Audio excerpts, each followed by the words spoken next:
Alors, pour fuir la persécution en Chine, des réfugiés chinois, pour la plupart des pratiquants de Falun Gong, sont arrivés en voilier en Darwin, Australie, où ils ont reçu le statut de réfugiés la semaine dernière. 10 réfugiés chinois, pour la plupart des pratiquants de Falun Gong, sont arrivés à Darwin, en Australie, en voilier.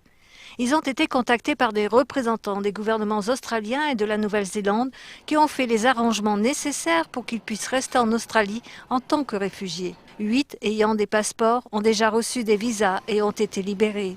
Après avoir retrouvé leur liberté, ils ont pu se joindre juste à temps et avec un enthousiasme compréhensible aux célébrations du Falun Dafa local. De temps en temps, je dois me contrôler pour empêcher mes larmes de couler. Les 10 réfugiés ont acheté un petit voilier en Malaisie et prévoyaient au départ de gagner la Nouvelle-Zélande. Le 27e jour du voyage, ils n'avaient plus d'eau et se sont arrêtés en Australie, à Darwin. Des représentants des gouvernements de l'Australie et de la Nouvelle-Zélande ont eu connaissance de leur situation et ils leur ont demandé de rester en Australie en tant que réfugiés. Le Premier ministre de l'Australie, le ministre de l'Immigration et le Premier ministre de la Nouvelle-Zélande ont aussi envoyé des diplomates s'entretenir avec nous et voir quels étaient nos besoins. J'ai été vraiment surpris. Les 6 membres de la famille de Ma Hai-han sont tous pratiquants de Falun Gong. Madame Ma sent que le plus dur est passé. Les enfants auront enfin un bon environnement pour grandir.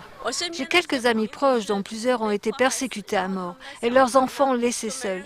Je ressens un grand soulagement que mes enfants soient venus ici. Ils racontent leurs propres expériences en Chine afin de révéler la persécution du Parti communiste à l'encontre des pratiquants de Falun Gong. Ils m'ont gavé avec des extraits de moutarde liquide très concentrés. Ce genre de torture est extrêmement cruel. La souffrance était telle que j'ai souhaité mourir.